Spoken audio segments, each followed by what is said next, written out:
Lahat sila ay mukhang magagaling. Kala mo lang yun. Talaga? Oo.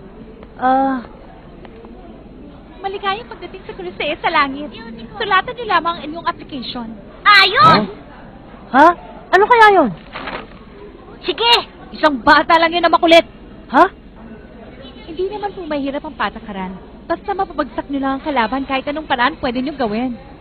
Alam na namin ang patakaran. Alis na tayo. Opo, Master! Sino kaya ang taong yan? Ang Ang susunod sulat po, mo sa punto ng karanasan maligayang sa pagdating sa pagpapalaban Crucea sa para langit. umangat kagad ang ating Sulatan baitang. niyo lang po ang application. Madali lang yung patakaran. Basta mapabagsak niyo ang kalaban kahit anong paraan pwede niyo gawin.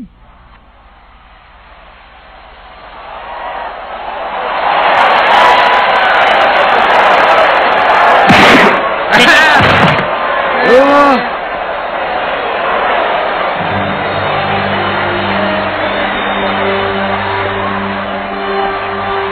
Wow! Wala pa rin pinagbago. Naalala ko tuloy na nakaraan. Ano? Nanggaling ka na dito, kinuha? Oo! Nung ano na taong kulang pa lang ako. Iniwan ako dito ng tatay ko na walang pera. Bumalik na ako kapag nakarating na ako sa ika-200 palapag. Namutin ako ng 2 taon. Ano? 2 taon? Bakit ka nagulat sa sinabi ko? Kung ang kakalabanin mo ay katulad ni Hisoka, dapat lang na malampasan mo ang 200 palapag na yun. Tama ka. Ang manlalarong may numerong 1973 at 2055 pumunta kayo sa ringkig. Ako na yun. Nakakaramdam ako ng nervyos. Gon, kung hindi ako nagkakamali, nalampasan mo ang 7 ng pagsubok. Mm. Kaya huwag kang mag-alala. Ang dapat mo lang gawin ay... Ano? Sigurado ka? Kayong dalawa, lumapit kayo.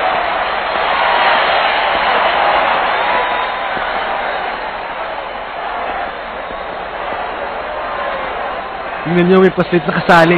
Oo, siguradong iyak yan na parang sanggol mamaya. Bata, umuwi ka na lang. Hinahanap ka na ng nanay mo. Seryoso ka ba sa labang ito? Oo, seryoso ako. Bakit mo tinanong? Huwag mo akong sisihin kapag nalumpo ka. Swerte naman ng lalaking yan. Kaya mong pabagsakin ng bata yan kahit sa isang suntok lang.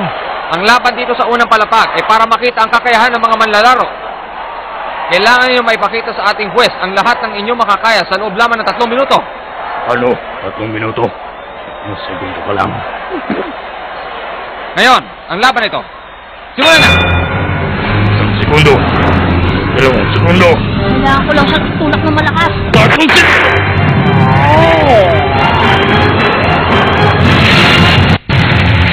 Huh?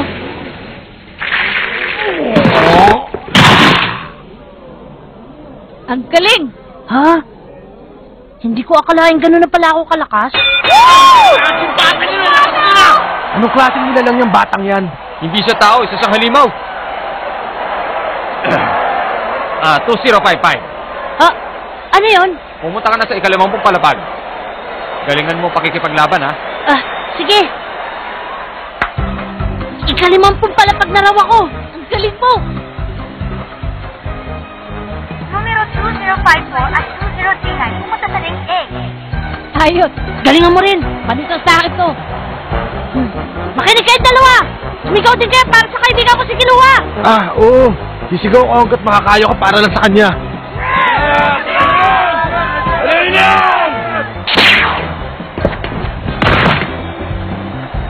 Ang galing mo. Ginoong Kiluwa. Talaga? Huh? Umabot ka na sa ika-200 palapag nun, ha? Hindi pa rin nagbabago ang husay mo. Bakit ka na sa ika-180 palapag? 180 palapag kagad? Muna ako sa ika-50 palapag! Hindi naman ako nagmamadali eh. Tingnan nyo! Isa pang mahusay dito! Ha? Siya yung bata kanina. Tama na yan! Pumunta ka na sa ika-50 palapag. Ayos!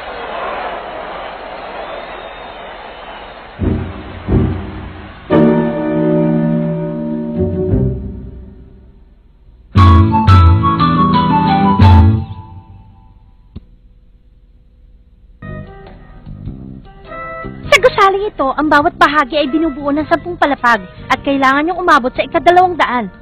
Kung mananalo ka sa ika-50 kayo. palapag, Anong pangalan niyo? Ako naman si Gon. Ang galing mo lumaban. Kung siya naman At ako naman si Kiluwa. Kiluwa, mabuti nagkakilala tayo. Siya nga pala, kung siya makakaabot sa ika-100 palapag, ang susunod niyang laban ay sa pribadong silid na. Naintindihan niyo na ba ako? Siyempre naman! Opo. Nakinig nga kaya mga batang ito sa paliwanag ko? Ika-50 palapag na po. Manalo sana kayo sa susunod yung laban. Sinunod ko kanina ang laban ninyo. Pinahanga niyo ako ng husto. Ano ba sinasabi mo dyan? Mahusay ka rin naman ah. Oo nga, pareho lang tayo. Hindi marami pa akong dapat matutunan. Siya nga pala, anong martial arts ang ginamit ninyo? Huh? Ang ginamit ko ay single yung martial arts. Ano nga ba? Pagkaraniwan lang. Ano? Lumakas kayo ng ganyan na wala man lang nagtuturo sa inyo? Nagulat naman ako sa mga sinabi nyo. Kailangan ko pa talagang magsanay ng mabuti. Sobra ka naman, Sushi. Jushi, ang galing mo. Ha? Master! Mukhang sinunod mo lahat ng sinabi ko sa'yo, ah. Opo, maraming salamat sa inyo. Master, ang inyong damit. Ha? Pasensya na. Sino sila? Si Ginoong Kino at si Ginoong Gon. Magandang araw, ako si Wing. Magandang araw! Kamusta?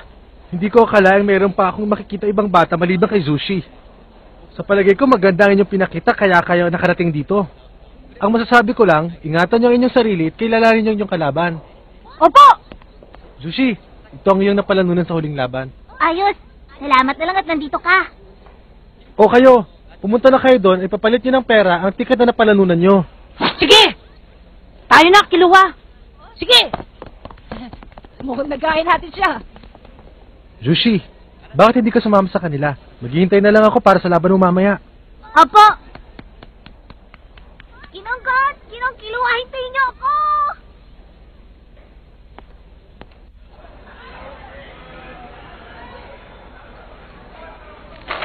Ano? 152 guineas. Sakto lang yan para sa isang soft drink. Hindi pa rin nagbabago bayad, oh.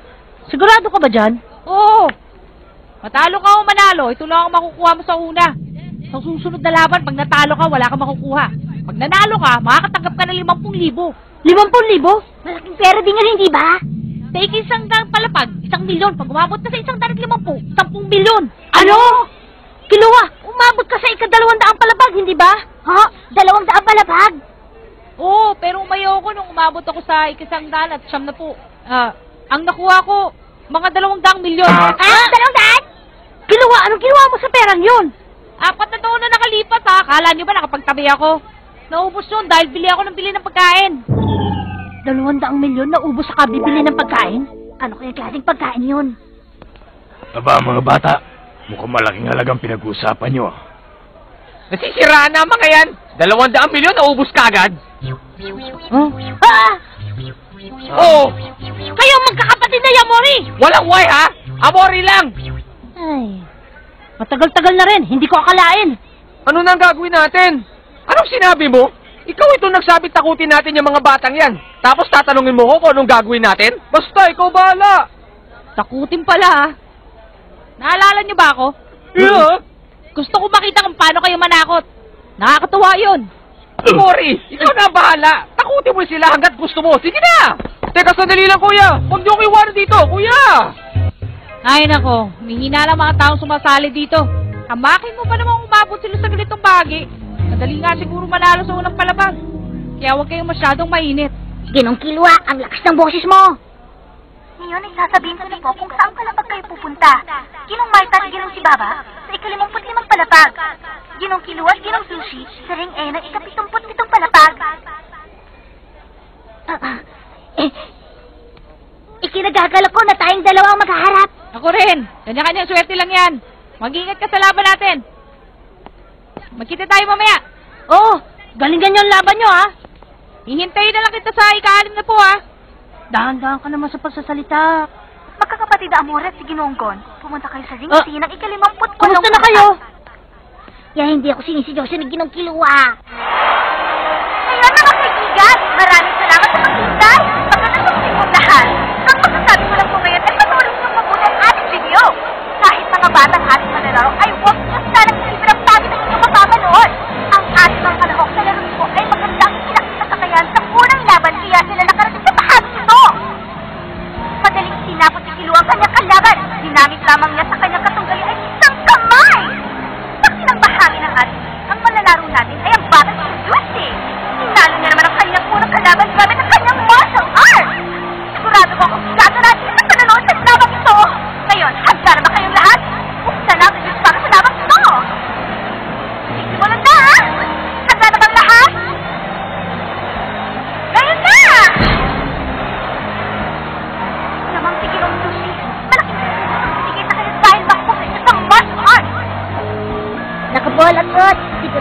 dapat sa ginong kiluwa. Ngayon, bibigyan natin sila ng magkakasya para pagpuan nila ng laban. Simulan na!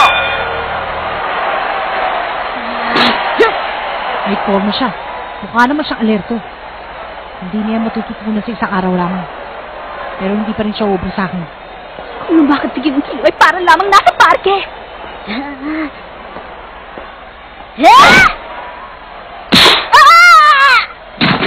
Pasensya ka na ha. Kaliwang kamay lang ang gagamitin ko. Hanggang sumabot ako sa ika-100 at 50 palapag. Dalawa!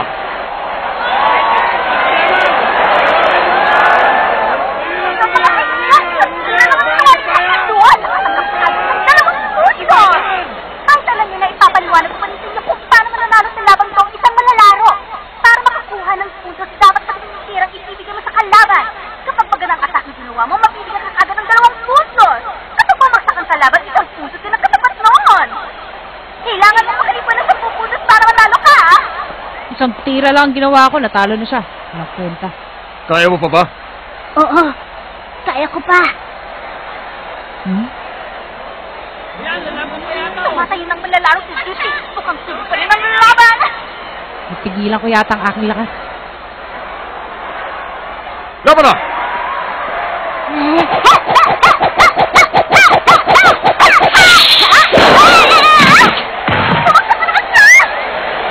Magaling siya. Hindi mo siya matatalo kung pareho ang ataking gagamitin mo. Kailangan niyang tumayo kagad kung hindi puntos na naman para kay Jerome Chilua. Masyado namang matibay ang kanyang katawan. Sa tirang binigay ko, dapat namimilipit pa rin siya sa sakit hanggang ngayon. Ibang klase talaga. Ang kanyang lakas at bilis ay hindi pagkaraniwan. Ito lang ipapakita ko, matatalo ko. Laban! Kailangan ko nang gamitin. Kailangan!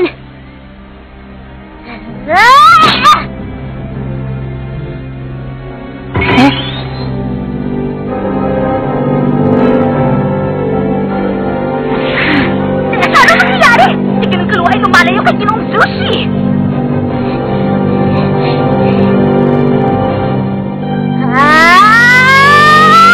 Sushi!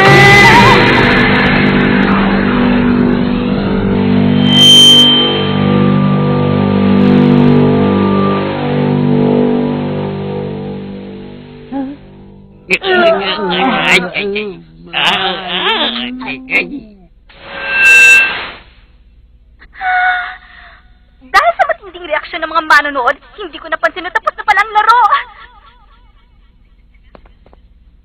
Ang masasabi ko lang, maghanda ang mga manlalaro. Dahil ipagpapatuloy natin ang malaro!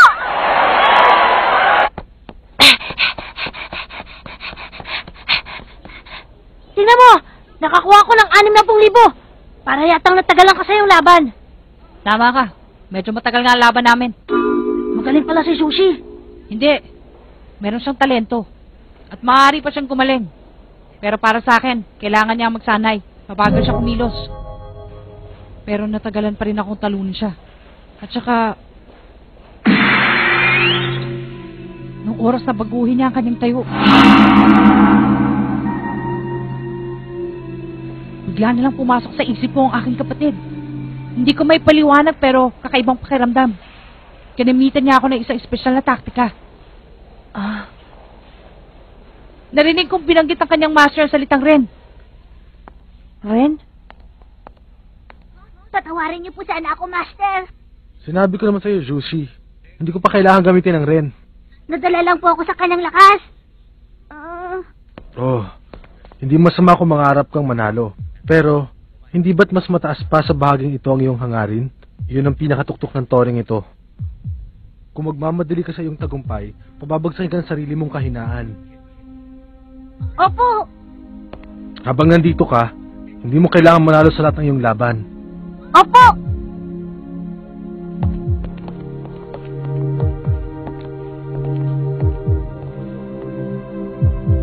Ang salitang Ren at ang tuktok ng toring ito. Ha? Gon, paano ba yan? Nagbago na ang plano ko. Ha? Ang pupuntiryahin ko ngayon ay ang tuktok.